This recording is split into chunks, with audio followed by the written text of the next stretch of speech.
Je démarre. Donc effectivement, reconnaissance ouverte en entreprise. Donc là aujourd'hui, normalement, on essaie de faire la part belle aux entreprises puisque journée accompagnement, reconnaissance et emploi.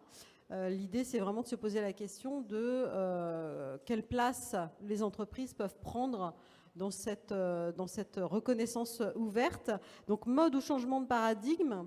Alors, je ne vais pas vous faire un cours sur ce que c'est qu'un changement de paradigme, mais ça touche forcément à nos valeurs, à nos postures. Voilà, ce n'est pas juste un outil qu'on va utiliser parce qu'il y a un outil intéressant et qu'on va essayer.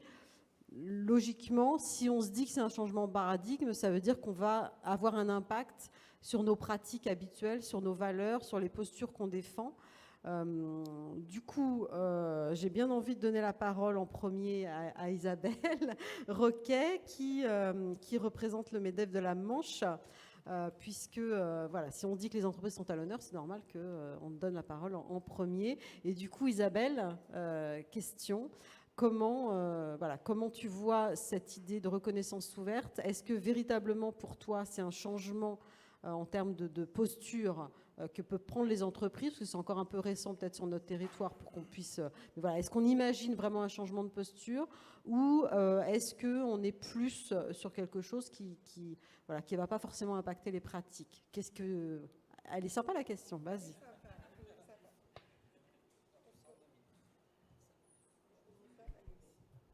Voilà.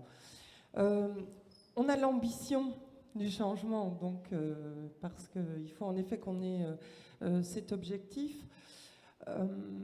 La démarche en tant que telle doit et va, je l'espère, faire nécessairement écho, que ce soit dans l'esprit des dirigeants, les recruteurs, etc.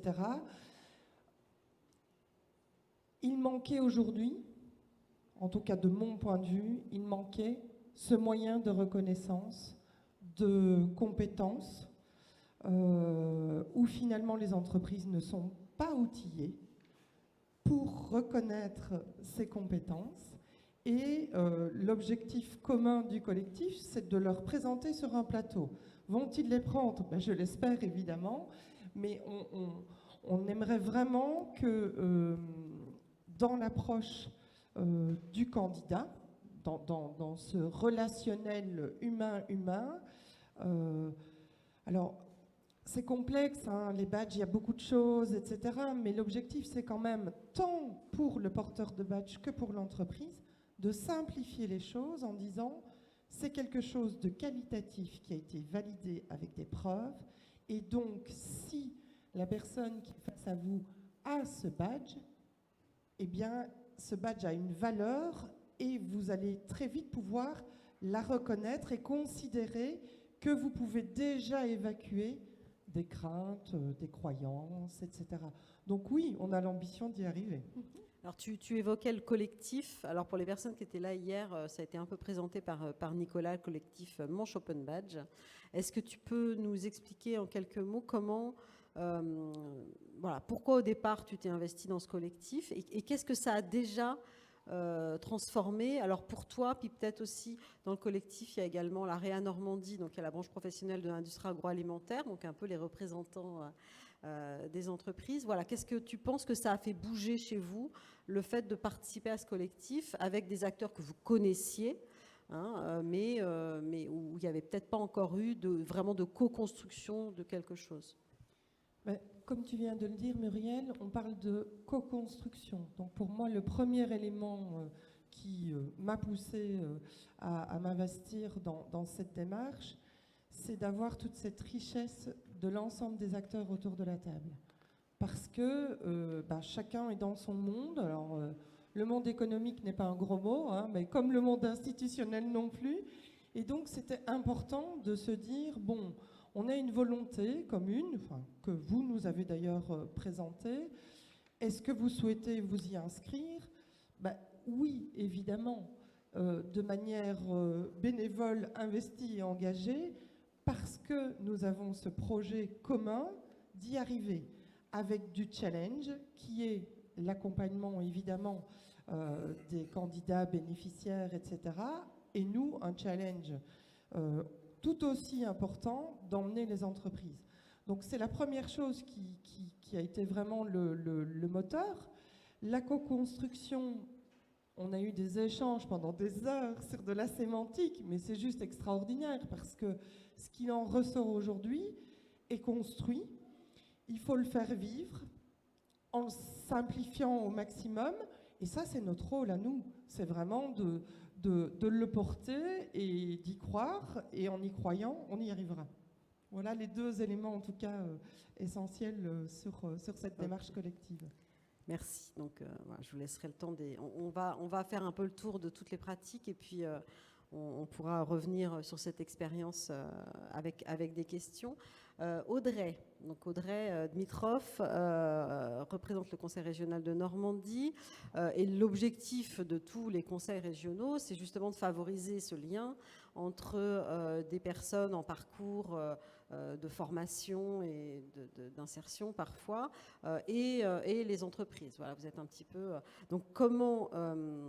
pareil, hein, est-ce que la reconnaissance ouverte, ça va représenter un changement dans cette sécurisation des parcours professionnels pour vous à votre niveau voilà, comment le Conseil régional va prendre sa place en plus dans des choses où on voit bien qu'il se passe déjà des choses sur le territoire. Voilà, comment vous allez intégrer ça à vos outils, à votre façon de voir les choses. C'est pareil, c'est une question assez ouverte, mais voilà. Merci Muriel. Comment le Conseil régional va prendre sa place? Déjà, le Conseil régional, il a aussi dû faire sa mue culturelle aussi sur la reconnaissance ouverte. Là où, en tant qu'acheteur de formation, on a quand même un réflexe assez normé de se raccrocher à des référentiels, de travailler sur la technique, sur la transmission d'un métier, etc. Et puis, en échangeant notamment avec les branches professionnelles, puisque régulièrement nous avons des échanges, on s'est rendu compte que, au-delà de la technique, les branches nous disaient, mais bien sûr, vous formez des cohortes, des bataillons chaque année de stagiaires, mais nous déjà on ne les voit pas, on voit votre catalogue, mais on ne voit pas les stagiaires parmi tous les autres. Et puis nous, on recherche des choses à côté, au-delà de cette transmission technique. On recherche des compétences informelles, on recherche certaines compétences qui sont transférables, on recherche peut-être des compétences additionnelles à un métier qui est très classique. De ce constat-là, à la faveur des fonds qui nous ont été attribués via le plan d'investissement compétences, on s'est dit c'est le moment de travailler là-dessus. On a travaillé sur deux axes. Déjà, la région s'est aussi engagée dans la démarche badge, sur les badges numériques, où là, on s'est dit que c'était bien aussi, enfin voilà, la Normandie est une terre de badge, de participer à ce mouvement, et puis que la région, non pas badge directement les stagiaires, mais profite de la richesse des organismes et des structures qui badgent, et puis peut-être leur donne une aura, leur donne permettre de zoomer dessus et de les rendre visibles aux entreprises. Et puis aussi, dans cette même dynamique, hein, l'autre brique, c'est aussi le développement d'une plateforme de mise en relation entre nos stagiaires de la formation professionnelle. Et ce, quel que soit le dispositif sur lequel ils sont, hein, pas seulement le dispositif de formation métier, mais aussi sur de la remise à niveau, sur de l'orientation, de la construction de projets, entre nos stagiaires et les entreprises, via une plateforme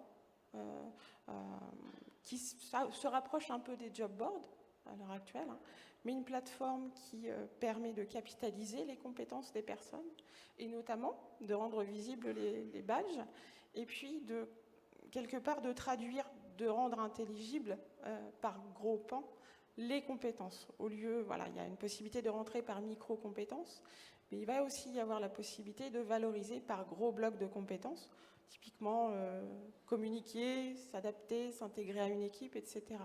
En partant voilà, du fait que c'est compliqué pour une entreprise hein, déjà de recruter par compétences et puis de savoir un peu exactement aussi ce qu'il y a derrière. Donc on s'est dit, on va fonctionner par gros pans qui sont plus parlants. Et donc c'est en cela qu'on s'est engouffré aussi dans la brèche et qu'on commence à tisser du lien en fait entre nos stagiaires sur les territoires et puis les entreprises et essayer de rendre visibles les compétences acquises par nos stagiaires, que ce soit des compétences techniques comme d'autres types de compétences. Alors, il y a certaines institutions sur les territoires qui ont vraiment choisi de faire leur propre badge. Parce que ce qui est sympa aussi dans le badge, c'est que c'est un outil assez simple de communication. Voilà, on peut mettre notre logo dessus et tout ça. Donc certaines institutions voilà, ont vraiment fait le choix de dire, OK, on fait des badges, on va les proposer sur les territoires. La chance qu'on a vraiment sur le territoire, c'est pas de la pommade à mon financeur, hein, pas du tout, c'est pas du tout comme ça marche.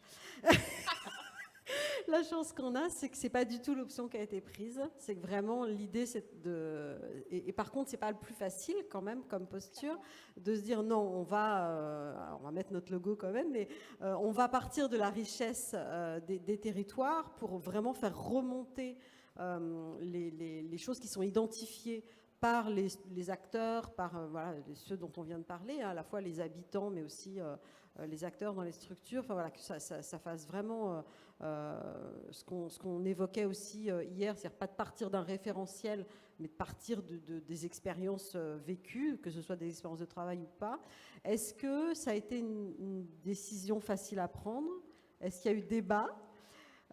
Et du coup, voilà, qu'est-ce qui a fait basculer le truc vers une décision qui est clairement satisfait les acteurs du territoire, parce que voilà, on va le construire ensemble et c'est pas simple, mais voilà, c'est une décision plutôt sympa. Est-ce qu'il y a eu débat? Comment ça s'est passé? Alors, il y a eu débat. Le postulat de départ, hein, clairement, sur le projet badge numérique de la région Normandie, c'est la région va faire des badges et va les distribuer aux stagiaires. Enfin, c'était vraiment l'optique de départ.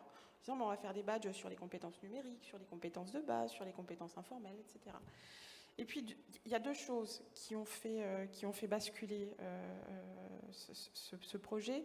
C'est d'une part, la région n'est pas, enfin, nous ne sommes pas des pédagogues, nous ne sommes pas des accompagnants, nous ne sommes pas des pros de l'insertion. Nous sommes des acheteurs, nous fixons un objectif, nous mettons en place des dispositifs, mais notre métier au quotidien, c'est pas ça. Et puis d'autre part, c'est effectivement le constat qu'on avait quand même la chance d'être sur un territoire où le badge était foisonnant, qu'on se rendait compte qu'on ne pouvait pas faire aussi bien non plus que les structures, parce que les structures, elles connaissent leur territoire, elles connaissent leur public, et puis elles ont bien plus d'idées aussi, parce qu'on a aussi un certain nombre d'œillères, de préconçus, etc. Et que c'était dommage quelque part de faire table rase de tout ce travail très riche, très précis, beaucoup plus créatif, beaucoup plus réactif que ce que nous serions capables de faire. Donc, on s'est demandé comment on pouvait intégrer cette richesse-là et puis la porter quelque part. Enfin, voilà, c'était quoi notre plus-value aussi dans leur travail? Qu'est-ce qu'on pouvait apporter au badge? Parce que finalement, les badges, ils naissaient pas tout seuls, mais ils naissaient sur le territoire sans notre intervention. Donc, qu'est-ce que la région pouvait apporter? La région, elle peut apporter peut-être un focus, peut-être voilà, un projecteur sur les badges, pour pouvoir aussi leur donner plus d'épaisseur quand un bénéficiaire, enfin voilà, quand quelqu'un ira démarcher une entreprise, être recruté, etc. Et peut-être que la griffe de la région, elle apportera un plus sur les badges. C'est aussi, les badges, ça va aussi nous servir pour fluidifier les parcours de formation. C'est aussi comme ça qu'on l'a vendu. Hein. Quelqu'un qui arrive déjà avec des badges dans un organisme de formation, il n'est pas question non plus de retester les compétences qui sont attestées par les badges. Ça, on y vient aussi, petit à petit. Alors, c'est pas une décision qui a été facile, parce que du coup, c'est un planning qui est beaucoup plus long. Quand on co-construit, voilà, on travaille en partenariat, on ne fait pas voilà, entre 3-4 personnes en interne dans un bureau. C'est plus long, c'est plus riche, c'est plus surprenant aussi, parce que le projet, il n'est pas le même qu'il y a un an, et dans un an, il ne sera pas encore le même. Mais en tout cas, c'est un choix à l'heure actuelle qui est très soutenu politiquement, où même si au départ, on y allait de manière un peu timorée, on nous a fait confiance, et aujourd'hui, cette confiance, voilà, elle s'étend et on va aller même encore plus loin, etc. Mais c'est culturellement, voilà, on est encore aussi en interne à évoluer. Mais c'est grâce justement à ce projet qu'on peut le faire.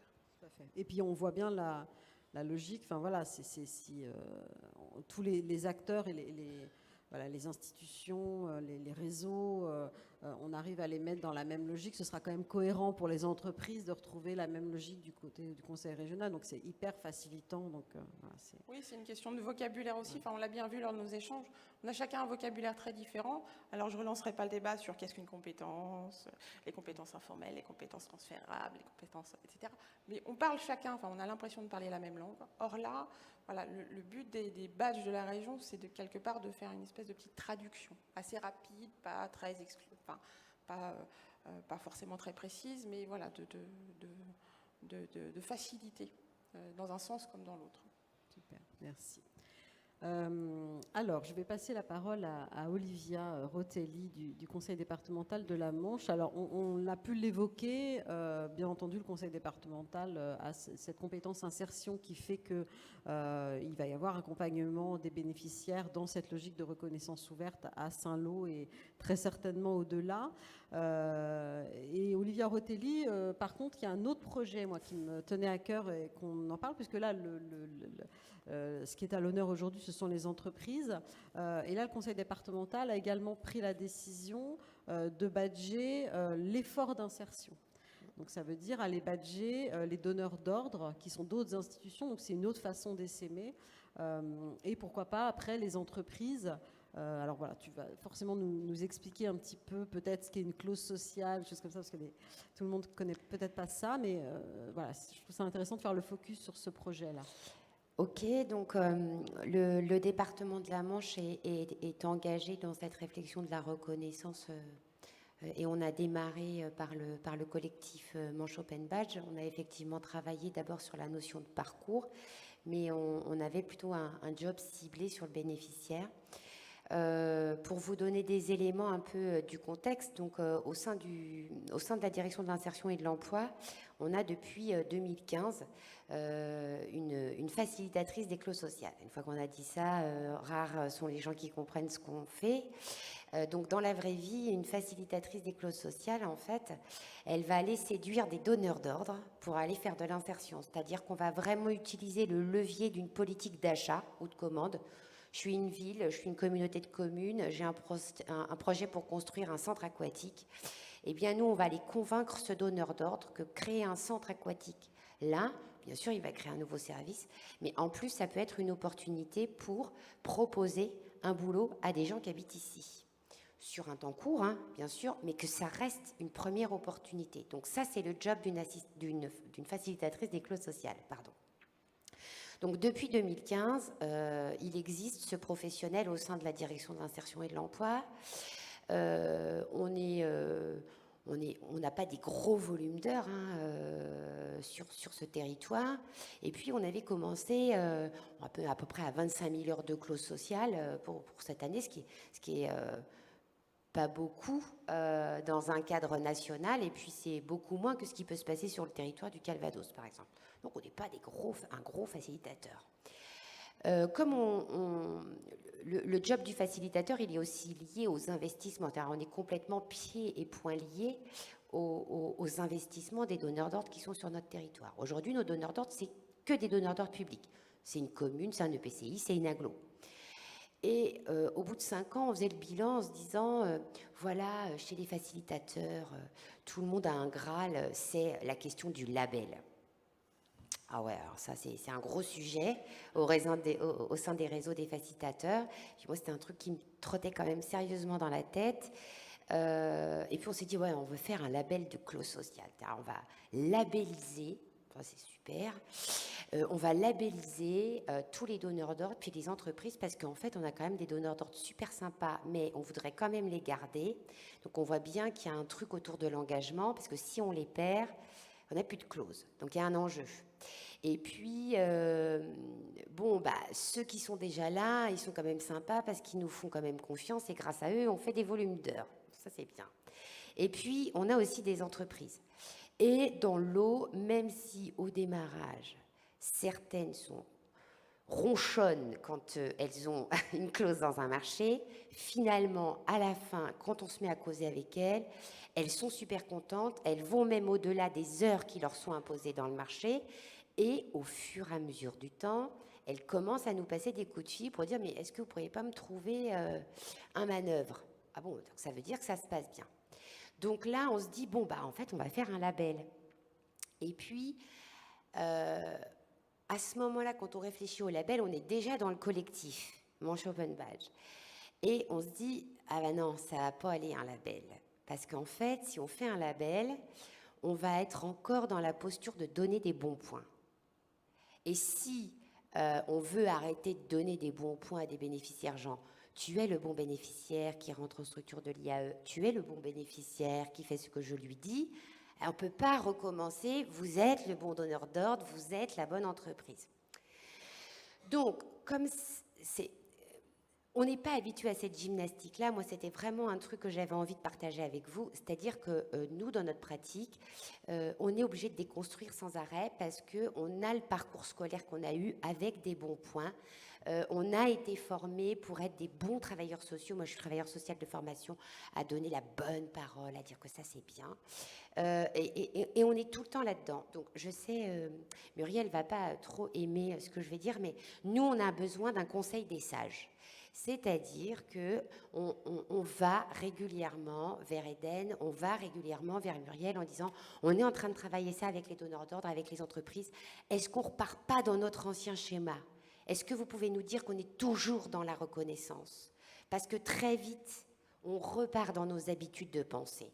Et ça, c'est hyper important d'avoir cette veille quand on chemine sur le parcours de la reconnaissance. Donc, on a commencé à travailler là-dessus. On a commencé à travailler des badges pour aller vers nos donneurs d'ordre. Et ces badges, on s'est toujours dit, il faut que ce soit gagnant-gagnant, quoi. C'est-à-dire que le badge, il n'a aucun intérêt si ça ne me rapporte rien. Moi, j'ai envie d'avoir des badges, il faut que ça me rapporte quelque chose. Si j'ai ce badge-là, j'ai le droit à quoi ? Et ça, c'était important aussi de nous maintenir dans cette dynamique-là. Donc, on a essayé de construire des premiers niveaux de badge. Finalement, ça a été un très bon exercice aussi pour nous parce que ça nous a permis de regarder notre offre. Et regarder notre offre, ça a été aussi porter un nouveau regard en disant, quand même, on fait tout ça pour eux et c'est gratuit. Et c'est intéressant parce qu'on ne prend pas toujours le temps, en fait. Comme on fait beaucoup. Donc ça, c'était très intéressant. Du coup, ce n'était pas l'objet de la démarche, mais l'exercice faisait qu'on arrivait aussi à vivre cette expérience-là sur notre propre offre, sur aussi finalement la qualité de l'accompagnement qu'on réalisait pour les entreprises, mais pour les donneurs d'ordre. Et puis, on a essayé de construire un premier squelette. Et puis là, on s'est dit, ah ouais, c'est vachement bien. Mais en fait, on l'a fait tout seul. Donc, on va revenir vers les donneurs d'ordre et puis on va leur proposer ce premier squelette en leur disant « vous pouvez tout balayer ». Nous, on a eu besoin de se projeter dans ce truc de la reconnaissance.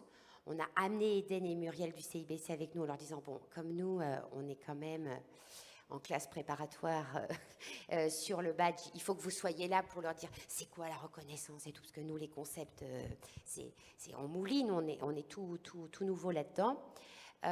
Ils ont compris très vite ce qu'était la reconnaissance. On leur a proposé des badges.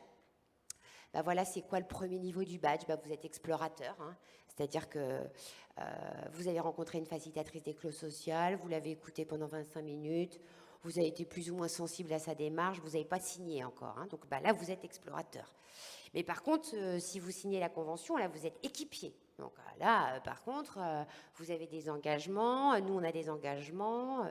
Bon, après, il y a l'autre niveau. Alors là, l'autre niveau, vous commencez à pratiquer la clause. Voilà, donc on a essayé de stratifier des niveaux et puis d'aller regarder aussi ensemble. Alors là, pour l'instant, on les laisse un peu mouliner pour qu'eux-mêmes soient en revendication du besoin. C'est-à-dire que, ah oui, mais attends, si moi j'ai ça, non mais moi j'aimerais bien vous aussi que département, peut-être, vous soyez arrangeant sur ci, qu'est-ce que ça va me donner, etc. Donc on est en train d'infuser là-dedans. Et puis, de petit pas en petit pas, finalement on s'est dit, mais en fait, nous... moi, je suis ancienne facilitatrice d'éclos social, et puis je bosse avec la nouvelle facilitatrice d'éclos social. Puis là, on s'est dit, non mais attends, mais nous, on est en train de développer de la compétence. Parce que, donc Caroline, qui travaille avec moi, elle dit non mais moi, ok, je suis facilitatrice des clauses sociales, mais en fait, il n'y a pas beaucoup de facilitatrices des clauses sociales qui sont en train de réfléchir. Moi, je suis en train d'apprendre ce que c'est que la reconnaissance. Je vais apprendre à ce que c'est qu'un open badge. Il va falloir que je crée des badges. Il va falloir que je fasse endosser mes badges. Mais en fait, je suis en train d'apprendre un nouveau truc. Voilà. Et nos donneurs d'ordre aussi, c'est-à-dire qu'on veut badger le donneur d'ordre, mais le professionnel qui a lancé la dynamique au sein de la ville, au sein de la communauté de communes, lui, il porte le truc. Et lui aussi, en fait, il a une compétence particulière. Et s'il quitte cette communauté de communes ou cette ville, ben, ça serait bien qu'il puisse vendre à un autre employeur le fait que lui, il a participé aussi à un label et qu'il porte cette dynamique de la clause sociale au sein de sa propre structure. Donc voilà, j'avais aussi envie de partager ça avec vous parce que c'est la reconnaissance vers l'extérieur, mais aussi on expérimente sa propre reconnaissance en se disant mais moi je suis en train d'upgrader mes compétences aussi au travers de ce parcours. Donc c'est toujours tout ça est toujours très mélangé et fait bouger les lignes en fait dans tout et dans tous les sens. Voilà. Merci. Amérique. Bah, ce qui est super, c'est que avec vous trois, alors déjà, je suis sûre qu'on fait des super jaloux, on a des super partenaires quand même, nous, en Normandie. Hein. Je ne sais pas si vous venez d'autres territoires, vous devez être trop jaloux.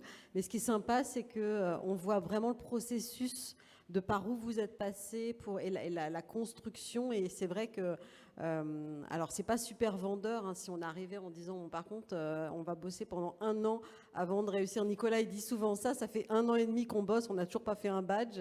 Voilà, c'est un peu l'idée, c'est d'avoir tout ce processus de transformation, finalement, avant d'arriver à l'objet, même si on en fait des objets, mais on les détruit en général avant très très rapidement. Mais voilà, c'était super intéressant de vous écouter parce qu'on était dans le processus de création et on a encore plein de travail à faire. Donc on va un petit peu changer de point de vue pour repartir un petit peu de plus haut, avec de plus haut en termes institutionnels, en termes voilà, on n'est plus trop dans le local, mais du coup justement c'est ça qui est intéressant avec Olivier Gérard, donc beta.gouv, vous allez nous expliquer ce que c'est, de voir comment, alors nous expliquer ce que c'est, puis peut-être nous dire comment on voit cette articulation. Alors, à la fois entre le local et le général, le national, au dollar même peut-être, et certainement entre la reconnaissance du coup très ouverte, parce que c'est assez facile sur les territoires d'être dans l'ouverture et dans la mobilisation des habitants et tout ça, et quelque chose qui est peut-être plus en lien avec la reconnaissance formelle. Voilà, Merci. Bonjour à tous. Oui, effectivement, je vais un peu me présenter, puis vous dire un petit peu qui est beta.gouv.fr, et puis d'où je viens et quelles sont les ambitions de beta.gouv. Tout d'abord, moi je viens du monde de l'entreprise, j'étais directeur d'OPCA pendant presque 25 ans, et donc j'ai accompagné des politiques de branches, dans un certain nombre de branches, et notamment des politiques de certification. Vous savez qu'il y a un rapport qui va bientôt sortir sur la réforme de la VAE, et de manière concomitante, l'État a décidé de monter une start-up d'État. Alors qu'est-ce que c'est que beta.gouv ? Je vous invite à y aller d'ailleurs, parce que moi, il y a 6 mois, je ne savais même pas ce que c'était. Beta.gouv, c'est un service public numérique qui répond à des besoins des usagers. Et donc, non pourvu en matière numérique. Je vais prendre un exemple très simple. Vous connaissez tous le portail France Connect. Eh bien, c'est une création de beta.gouv. France Connect est un service public numérique d'accès à tous les portails de l'administration avec une seule clé d'entrée, peu importe dans laquelle clé d'entrée vous allez.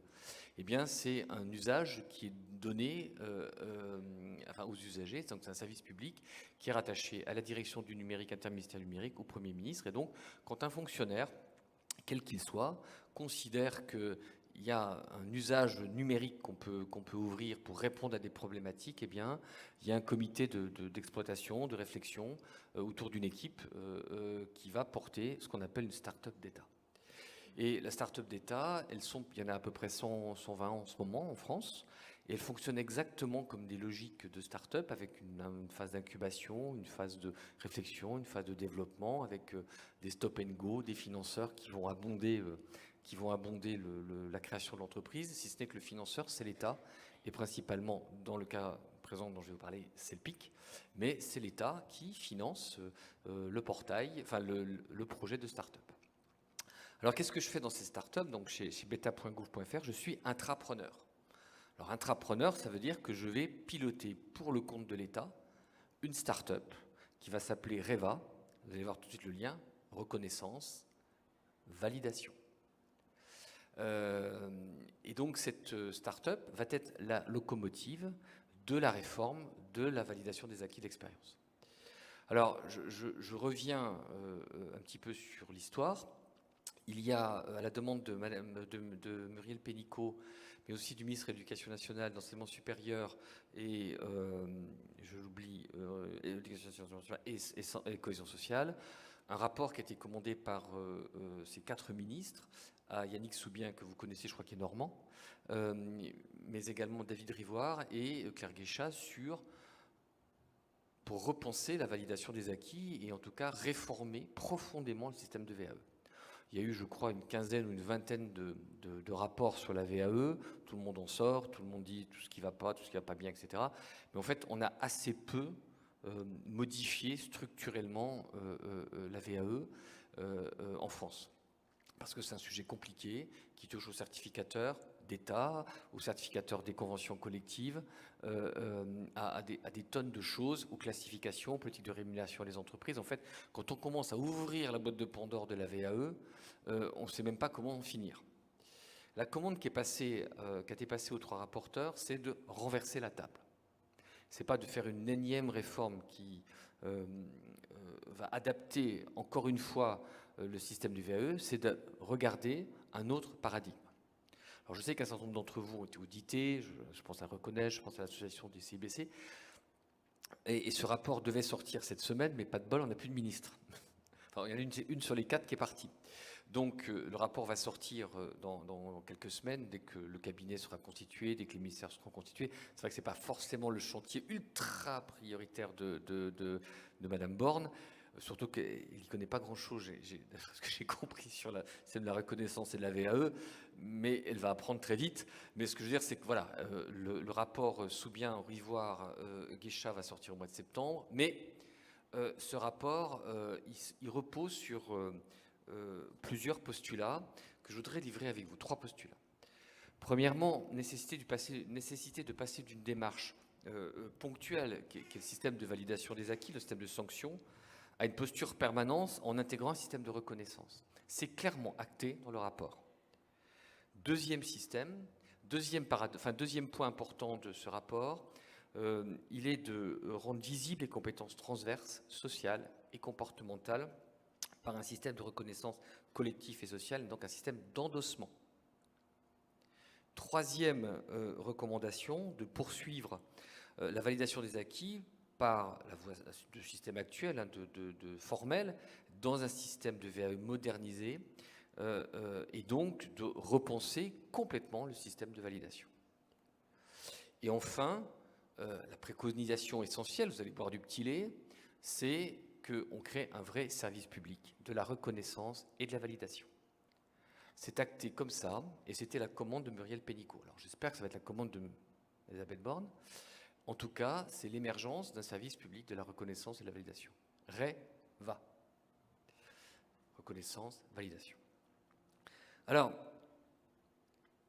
les 3 axes du changement, réformer, mais profondément le système de VAE, ça c'est un point important, ouvrir la VAE au système de reconnaissance, et enfin, pour pas que ça reste, parce qu'on va prendre 2 ans, changer le texte et machin, l'État, sous l'impulsion de la DGEFP, et notamment aussi des rapporteurs, notamment de David Rivoire, a été créé de dire à l'État, si vous voulez qu'on rende visible des choses, on se met en mode start-up et on crée une start-up qui sera la locomotive du système de reconnaissance, et donc de se dire tout de suite, on va montrer des choses tangibles dans la réforme de la VAE qui va accompagner la rédaction des textes et les modifications législatives.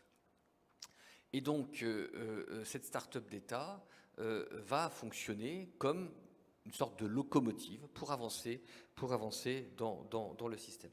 Alors une start-up, elle ne va pas partir de rien, vous imaginez bien, et elle va surtout essayer de lever tout de suite les points de blocage qu'il y a dans le processus de VAE. Premier point de blocage, c'est simplifié. En fait, c'est d'abord, dans l'attendu de la start-up, je vais vous le lire parce que c'est vraiment important. L'enjeu de REVA sera de s'inspirer de ces travaux, de s'insuffler de l'esprit open badge dans la VAE pour encourager une logique de parcours et valoriser les acquis tout au long de la vie en complément du verdict du diplôme. Donc c'est clairement inscrit dans les statuts de la start-up. Donc 3 finalités immédiates de la start-up. Ça ne veut pas dire que ça ne va pas changer, mais comme on veut démarrer assez vite, on va démarrer maintenant. Je suis l'intrapreneur de cette start-up. On a une petite équipe dont Philippe va faire partie, Philippe Kiteke, qui est dans cette salle et qui est un Normand, va être un des grands investigateurs. On va se concentrer sur 3 finalités. Donc simplifier l'accès à la VAE, renforcer la connaissance des acquis et des compétences informelles et permettre un pilotage public de la VAE par de la donnée, parce qu'on n'a aucune donnée publique sur les parcours, sur les individus, et donc on est complètement coincé. Donc c'est de monter un système qui permette aussi d'agréger de la donnée. Alors le premier point, simplifier l'accès à la VAE, c'est que globalement c'est un point d'unique d'inscription à la VAE. Un seul point d'unique, avec une vision de parcours et des jalons partagés entre les candidats, les accompagnateurs et les certificateurs. L'idée, c'est d'avoir un seul outil d'entrée dans le système. Un guichet unique pour échanger des données clés avec le candidat et donc d'avoir quelque chose d'assez souple. Avec des impacts attendus qui sont des réductions de délai de parcours de VAE, des gains de temps pour les certificateurs et les accompagnateurs et des diminutions des abandons des parcours, parce qu'on a un taux d'abandon rien que sur le livret 1 qui est faramineux.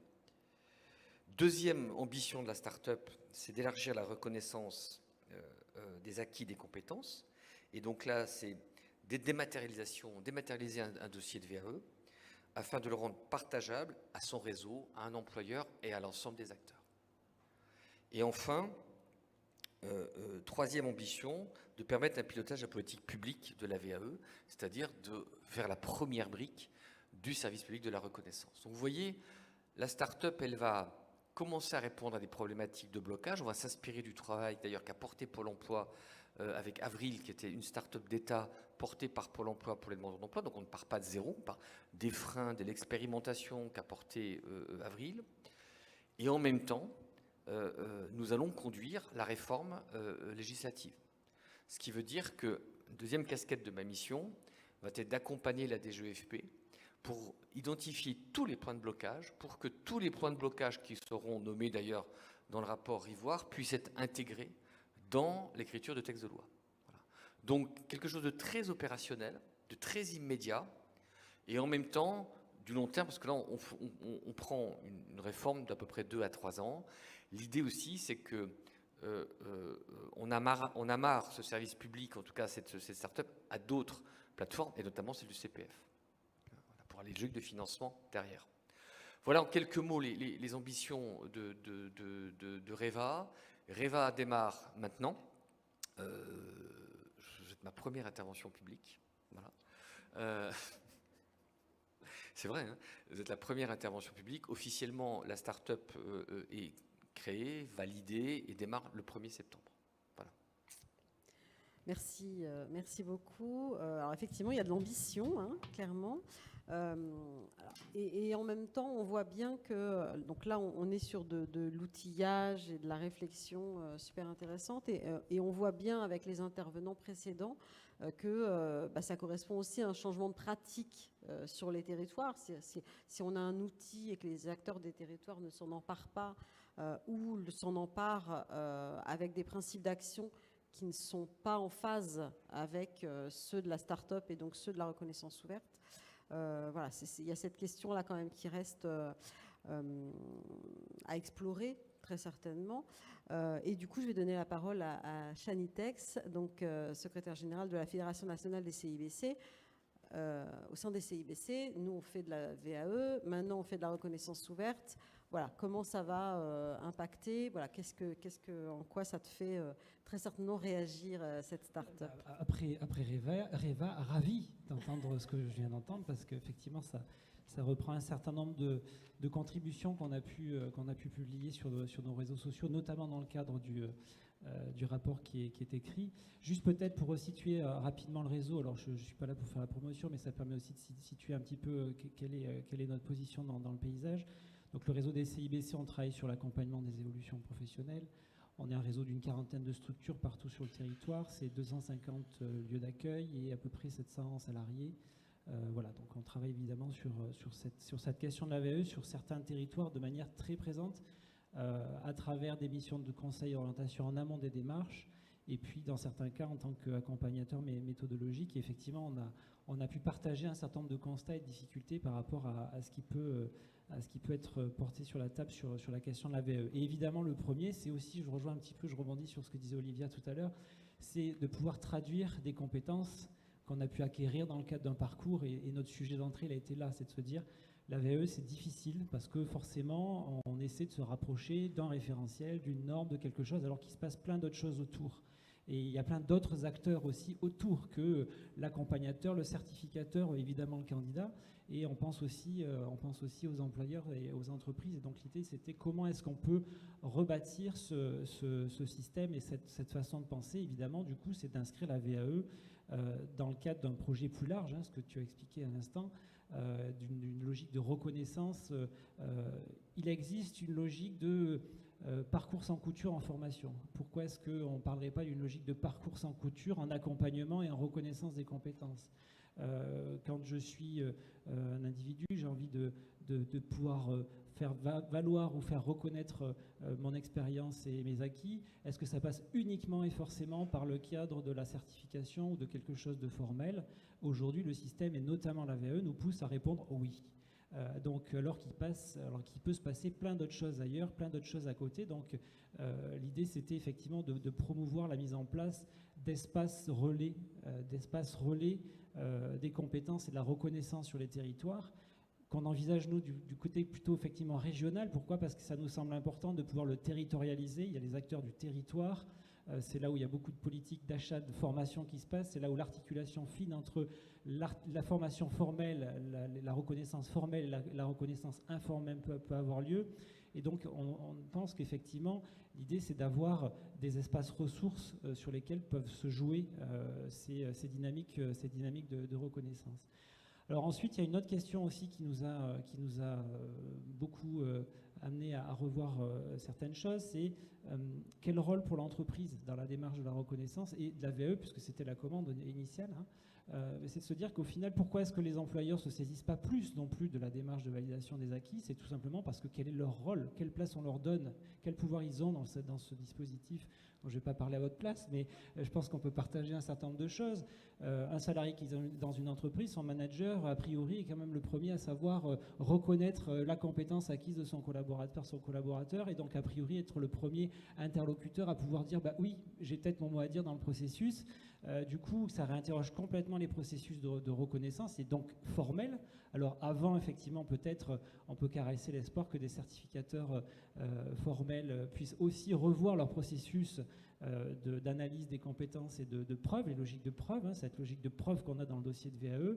On peut peut-être caresser l'espoir de se dire que bah oui, peut-être qu'une preuve apportée par un tiers ou avec des logiques d'endossement et de reconnaissance, là aussi, ça pourra servir à reconnaître une compétence d'un point de vue formel. Mais en attendant, il y a peut-être plein d'autres choses qui se passent. Et cette plein d'autres choses qui se passent, c'est aussi la possibilité d'offrir à quelqu'un un endroit pour pouvoir exprimer, se confronter une compétence qu'il pense pouvoir avoir. Et là, on retrouve des logiques de mise en action. Et c'est ça qui nous intéresse. C'est-à-dire que la VAE, c'est souvent une finalité. C'est-à-dire que j'ai eu un parcours, je cherche à le faire valider. L'idée, c'est de renverser le paradigme et de se dire comment est-ce qu'on peut mettre en action quelqu'un vers une démarche de reconnaissance. Et donc, si on est juste dans cette logique de reconnaissance finale, ça ne marche pas. On voit bien que ce n'est pas quelque chose qui motive. Enfin, quand on voit le gap qu'on peut avoir par rapport à certains référentiels, moi, ça ne me fait pas du tout triper de devoir me confronter à ça parce que le chemin est beaucoup trop long.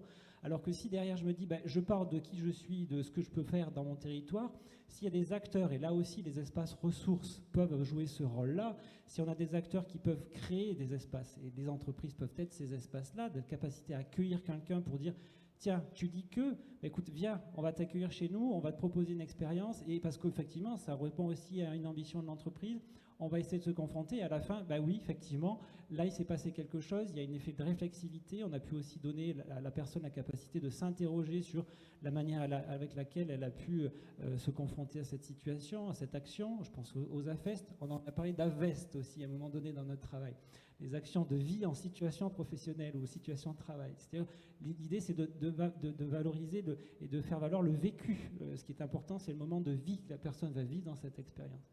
Donc, on voit bien qu'on est largement au-delà de la question de la VAE et qu'effectivement, c'est à partir du moment où on va réinterroger aussi les processus de reconnaissance formelle en replaçant aussi certains acteurs dont l'employeur, que la dynamique va pouvoir se penser. Parce qu'effectivement, effectivement aujourd'hui, et là c'est peut-être une remise en question encore d'un autre terme, c'est que malgré tout, il faut bien se rendre compte que les logiques de reconnaissance salariale, et là je parle en sonnant et trébuchant, aujourd'hui sont basées aussi sur des questions de reconnaissance formelle. Donc là, j'interroge les partenaires sociaux derrière, de dire est-ce qu'effectivement ce système-là peut être réinterrogé de manière sécurisée pour le salarié, mais aussi pour l'entreprise. L'idée, c'est quand même aussi, et c'est bien là l'important, d'arriver à une articulation avec le formel, et donc de bâtir quelque chose et des parcours qui soient beaucoup plus larges que la question de la VAE. Voilà, je suis désolé, j'étais peut-être un peu lent. Merci beaucoup, merci beaucoup. On va donner la parole peut-être à la SAP, parce que vous avez des interlocuteurs là plutôt sympas, donc profitez-en pour les questions. Alors notamment, c'est pas chose commune, mais je sais pas si Marie, tu veux... Non, elle veut pas. Marie, qui s'occupe de VAE sur le territoire.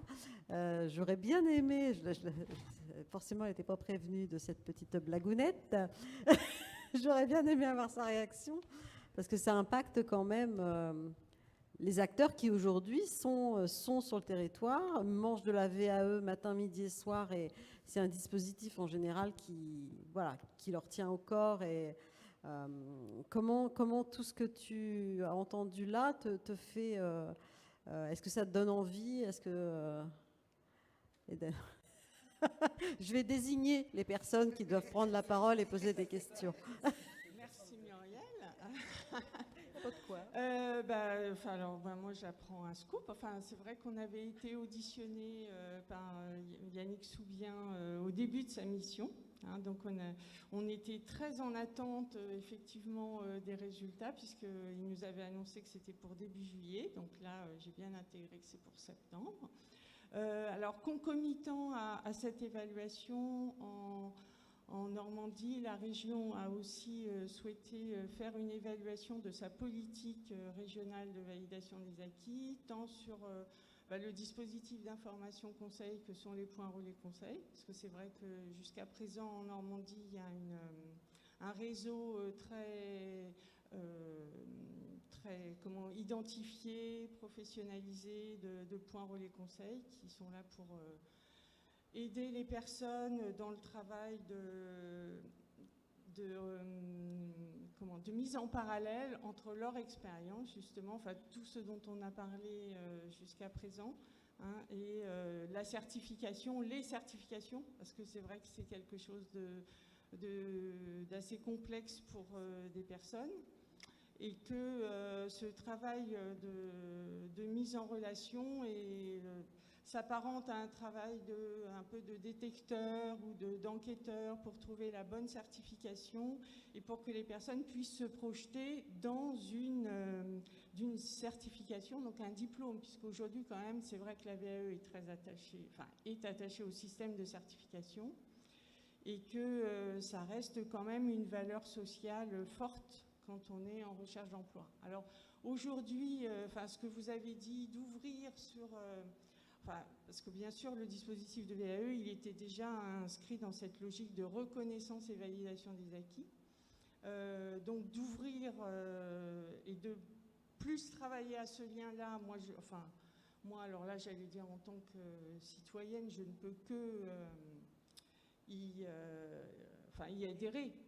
Après, je ne sais pas, justement, on attendait les résultats de l'évaluation, on attend aussi les résultats de l'évaluation régionale pour voir comment comment on va orienter notre politique par rapport à ça, comment on va outiller les citoyens et les personnes, parce qu'aujourd'hui aussi la plus-value du réseau des points relais conseils, c'est que c'était des structures, un réseau de proximité implanté dans les territoires, qui avait non seulement la mission de travailler avec les personnes, mais aussi de travailler avec les acteurs de leur territoire, notamment dans le cadre de la semaine de la VAE, où on faisait beaucoup de travail, d'action pour faire connaître aussi cette possibilité, parce que aujourd'hui, tout le monde encore ne sait pas que une expérience peut valoir un diplôme. Enfin, c'est voilà. Donc, alors bon, que ça s'ouvre, nous on est tout à fait d'accord. Enfin, voilà. Après, à voir comment. Enfin, c'est vrai qu'on est très en attente. Deux choses.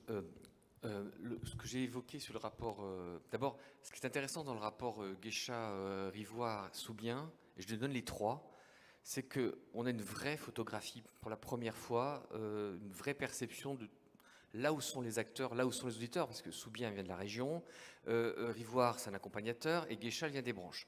Donc on a globalement une photographie, moi j'ai lu le rapport en entier, extrêmement claire de tout ce qu'il faut faire, ou tout ce qu'il ne faut pas faire, et tout ce qu'on a fait, et tout ce qu'on n'a pas bien fait, pour donner une vraie dynamique. Donc, vous verrez, le rapport, il n'est pas public, il a été présenté dans les 4 cabinets, tout le monde a opté à 99,9% pour les préconisations. Bon, patatras, changement de ministre, donc tout ça prend du temps, mais globalement, vous verrez, vous n'allez pas être surpris, parce que vous allez retrouver toutes vos préoccupations, vos interrogations et qui sont globalement partagées par tous. Ça, c'est le premier point. Deuxièmement, je ne l'ai pas souligné, mais le rapport fait un point très important, en tout cas, valide la place de l'accompagnement, et notamment de l'accompagnement territorial. Voilà. En le renforçant, en lançant des pistes même d'un meilleur financement. Donc, parce que qui dit accompagnement dit argent. Et donc, il faut aussi qu'on traite ce sujet-là. Et ce n'est pas la région qui va encore mettre beaucoup d'argent. Si, peut-être. Pourquoi pas. Voilà. Donc, je taquine. Donc, simplement pour vous dire que ça aussi, parce qu'on ne pourra pas réussir un accompagnement, notamment pour les plus bas niveaux de qualification, pour les plus éloignés de l'emploi, sans un véritable accompagnement. Et ça, c'est l'enjeu, un accompagnement, une simplification des process, une numérisation des process. Parce que moi, je me suis amusé à vouloir faire une VAE. C'est quand même quelle galère. Hein. Donc, il faut vraiment... le rapport, il insiste beaucoup là-dessus. Voilà. Mais vous verrez, vous n'aurez pas de surprise. Voilà, mais effectivement, sur l'accompagnement, donc nous, on n'est pas point relais conseil sur le territoire, mais beaucoup de CIBC le sont. Un petit complément au niveau de la salle. Oui, non, ce que je voulais juste rajouter, parce que dans les 3 acteurs que vous avez nommés, vous n'avez pas nommé les certificateurs. Et oui, mais quand même, voilà. Et j'espère que, parce qu'aujourd'hui, quand même, un des points de blocage, c'est les jurys. Oui. Alors, pourquoi ils ne sont pas dedans? Parce que Claire Guécha représentait les branches, les entreprises et donc les certificateurs. Moi, on l'a englobé comme ça. Et si je suis là, ce n'est pas pour rien non plus. Voilà. Mon travail va avance aussi dans la start-up, c'est d'accompagner l'évolution des certificateurs. On sait qu'on a un problème sur les certificateurs. On le sait. Et notamment les certificateurs publics. On le sait aussi, et c'est clairement dit. C'est des problèmes de moyens. Donc, on le sait, c'est identifié, et ça fera partie des pistes de travail, vraisemblablement. Oui. Oui, madame. Oui, à tout. Alors, on va y aller. Alors, attendez. Effectivement, bon, sur certaines régions, on est PRC, dans d'autres, on est PREC, on est PRIC, ça dépend. Là aussi, justement, ça pose question, c'est que ça pose une question de lisibilité de la démarche. C'est-à-dire que ça pose aussi des problèmes d'équité, quelque part. Hein. Selon la région dans laquelle on se situe, on n'a pas le même niveau d'accompagnement. Donc, ça pose aussi des questions. Donc ça aussi, c'est quelque chose sur lequel on peut être encourageant, c'est vraiment d'avoir une visibilité sur ce qui va se passer au niveau de l'accompagnement amont, avec, et là du coup je viens peut-être un peu aux informations sur ce sujet-là, mais je tente quand même.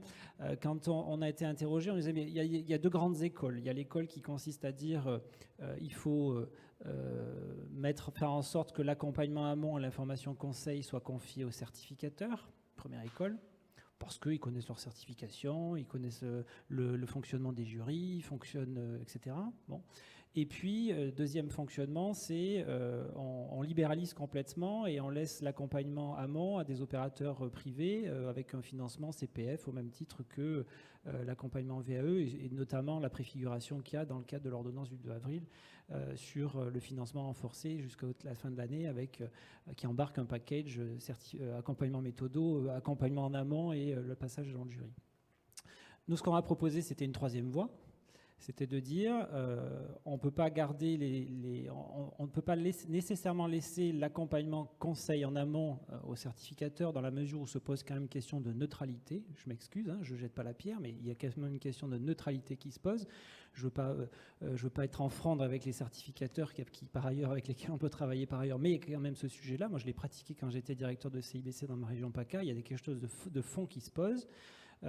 Donc il y a une question de neutralité par rapport à l'offre de certification. Certes, le certificateur connaît très bien son offre de certification, mais au-delà de cette connaissance-là, il y a d'autres certifications qui existent, et donc là se pose ce sujet-là. Ensuite, effectivement, on peut se poser la question de se dire est-ce qu'on le confie directement à des opérateurs qui sont purement privés et qui font de l'accompagnement méthodo par ailleurs. Là se pose aussi une question de neutralité et une vigilance sur ce sujet dans la mesure où effectivement, la structure peut aussi avoir un intérêt à proposer, à engager la personne dans une démarche de VAE, alors que derrière, ce n'est pas nécessairement son besoin. Et puis, peut-être d'avoir et se focaliser uniquement sur justement la démarche de VAE, alors que ça remet en question tout ce qu'on vient de se dire avant. C'est-à-dire qu'on est vraiment dans une logique beaucoup plus large de reconnaissance de la compétence. Alors effectivement, nos interlocuteurs nous renvoyaient disant oui, mais vous êtes partie prenante parce que vous êtes percé dans certaines régions. Non, on ne défend absolument pas le modèle percé, puisque le modèle percé aujourd'hui, il est basé uniquement sur la reconnaissance en matière de VAE. Et nous, ce qu'on explique, c'est qu'il faut aller au-delà. C'est-à-dire qu'il y a un nouveau métier qui se met en place. Ce métier aussi, peut-être qu'il a besoin d'être accompagné, d'être professionnalisé. C'est des espaces régionaux ressources. Il y a deux aspects, c'est-à-dire qu'il y a l'aspect accompagnement du public, et je suis content qu'on salue et qu'on insiste sur le fait que la reconnaissance, elle s'adresse aussi et en priorité peut-être à des publics qui ne sont pas qualifiés justement, et que s'il n'y a pas cet accompagnement-là, et je rebondirai peut-être un peu aussi sur, c'est de la provoque aussi un peu pour Serge Ravet qui laissait entendre hier peut-être que la logique de reconnaissance ouverte pouvait se faire toute seule. Oui, c'est l'idée, c'est-à-dire qu'on aura réussi le jour où ça se passera vraiment comme ça.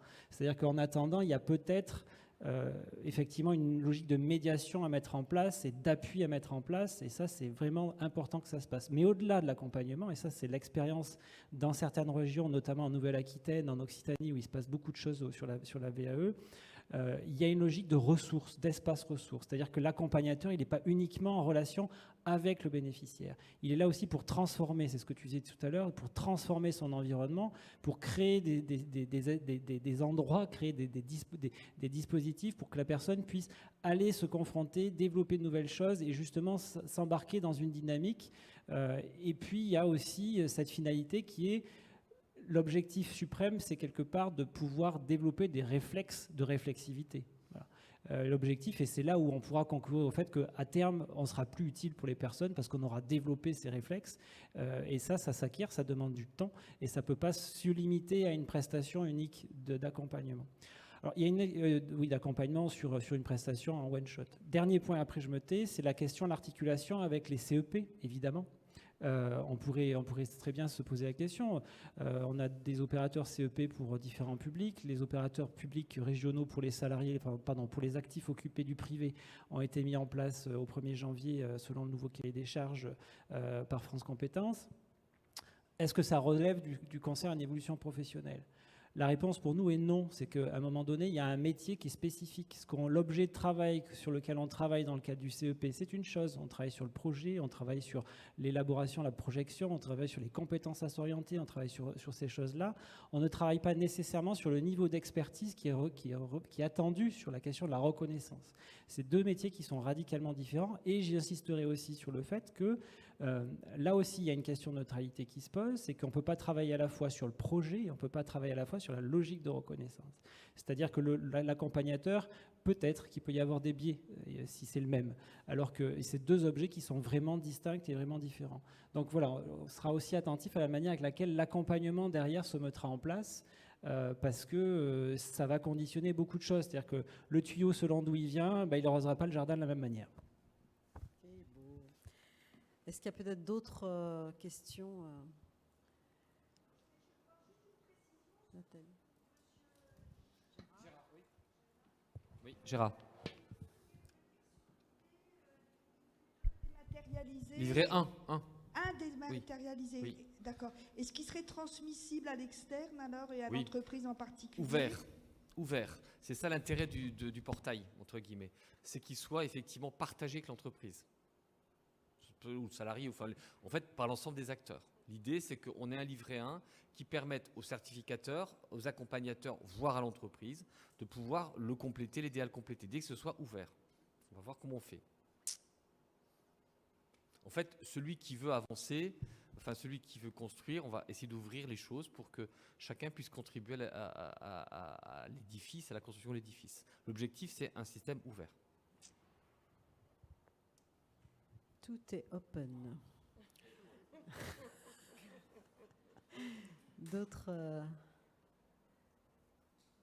D'autres questions?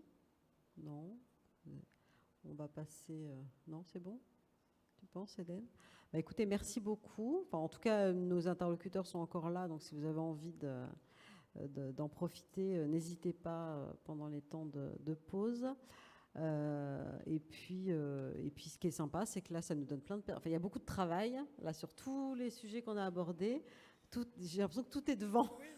Bon, c'est sympa, c'est que du coup, on sait ce qu'on va faire toutes les prochaines années. C'est chouette. Merci.